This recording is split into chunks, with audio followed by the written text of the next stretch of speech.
Hello my wonderful audience, welcome back to Guftagu with Arzoo. I hope आप सब लोग ठीक होंगे।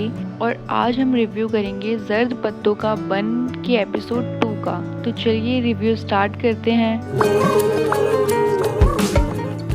मैं तो ये ड्रामा काफ़ी इंजॉय कर रही हूँ। स्टोरी अच्छी है, पर ऐसा बिल्कुल भी नहीं है कि ड्रामा का थीम थोड़ा सीरियस इशू पे है तो ड्रामा भी थोड़ा सीरियस सा ही होगा। ड्रामे में काफ़ी फनी सीन भी हैं अच्छे मैसेज के साथ। जैसे गांव में ऑफिसर्स आए हुए हैं लोगों को पॉपुलेशन कंट्रोल करने के बारे में समझाने के लिए, पर कोई नहीं आया। आए भी तो 4 लोग जो अब क्या ही बच्चे पैदा करेंगे, क्योंकि उन सबकी काफ़ी एज हो चुकी है। वो बात सुनने नहीं आए, वो तो चावलों की दावत खाने आए हैं। तो रशीद अहमद बोलते तो हैं कि ये क्या ही सुनेंगे, किसी काम के थे तब इन्होंने नहीं सुना, अब तो क्या ही सुनेंगे। और वैसे भी एक के 8 बच्चे हैं, एक के 11 बच्चे हैं, एक के 7 बच्चे हैं और एक के 9 बच्चे हैं। तो झट से वहाँ बैठे अंकल बोलते 9 नहीं 10 रशीद अहमद, और मैं तो 12 करने वाला था। तो झट से दूसरे वाले बोलते अल्लाह बख्शे भाभी को, वो तो 11वां करते हुए वो मर गई, नहीं तो 12वां भी कर लेता। तो वो सीन तो काफ़ी अच्छा था। और वो लोग क्या ही पॉपुलेशन कंट्रोल करेंगे जब वो इतना प्राउडली बता रहे हैं कि मेरे इतने बच्चे हैं, इतने बच्चे हैं। तो जब किसी के 10 बच्चे हैं, किसी के 11 और किसी के 12, तो पॉपुलेशन कंट्रोल करना तो बहुत मुश्किल है भाई। पर मौलवी यूसुफ अपने साथ कई लोगों को लेके आते हैं और बोलते तुम्हारी बातों की इनको नहीं, नई नस्ल को ज़रूरत है। और वैसे भी यूथ समझेगा और पढ़ेगा तभी तो देश आगे बढ़ेगा। जैसे मीनू आगे बढ़ रही है, वो 10th क्लास में फर्स्ट आई और वो अपनी फैमिली के साथ इसी चीज़ की खुशी मना रही है बहुत अच्छे से। पर उसके भाइयों को उसकी ये खुशी पसंद नहीं आ रही।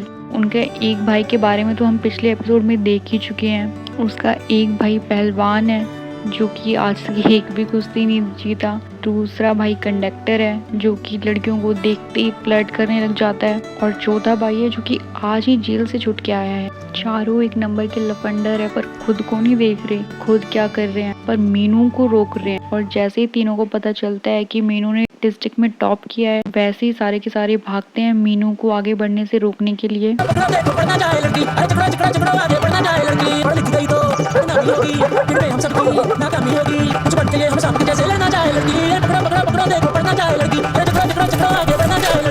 फिर वो चारों मिलके प्लान बनाते कि कैसे भी करके मीनू को और अब्बा को तो रोकना ही पड़ेगा। और फिर मलकू कहता है कि 1 मिनट में सारा तमाशा बंद करके आता हूँ। वो चाकू लेके जाता है, मुझे तो लगता है बस अब वो मीनू को मार देगा, बड़ा ही खतरनाक है।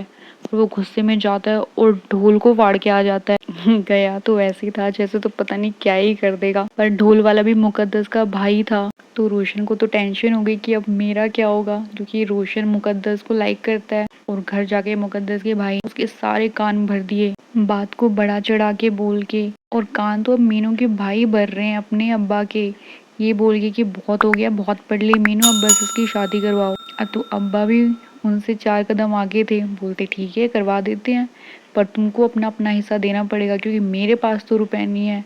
तो बस फिर क्या था, चारों हो लिए आगे आगे। तब अब्बा बोलते हैं मीनू तू अपने कॉलेज जाने की तैयारी कर, मैं देखता हूँ तुझे कौन रोकता है। और मीनू को तो भाई अपने अब्बा का फुल सपोर्ट मिल रहा है। और वैसे भी मीनू के भाइयों ने उसे 5th क्लास के बाद ही घर बैठा दिया था। और अब जब मीनू ने दोबारा पढ़ना स्टार्ट किया है तो वो इतनी आसानी से तो हार नहीं मानेगी। और मीनू के सभी फ्रेंड्स की तो शादी हो गई है, तो वो भी उसे बोलते हैं कि तू शादी कर ले, सुकून आ जाएगा, तू भी माँ बनेगी, तेरे भी बच्चे होंगे, इतना पढ़ लिख के क्या करेगी। तब मीनू उसे बोलती है एक पढ़ी लिखी माँ की 1 दिन की जिंदगी और एक अनपढ़ माँ की 100 साल की जिंदगी के बराबर है।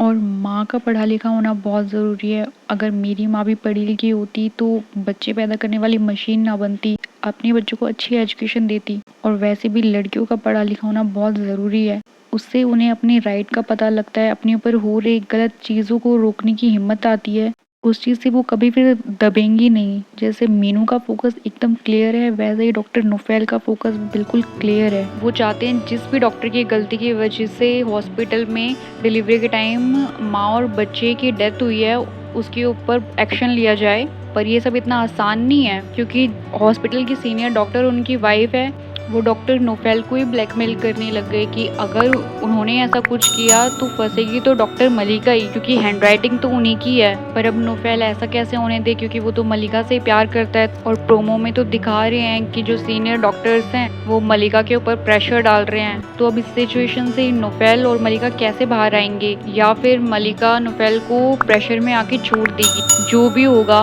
ड्रामा तो बहुत ज़्यादा इंटरेस्टिंग है, मुझे तो बहुत पसंद आ रहा है। और thank you for watching. Do like, share and subscribe to my YouTube channel Guftagu with Arzoo. Thank you so much.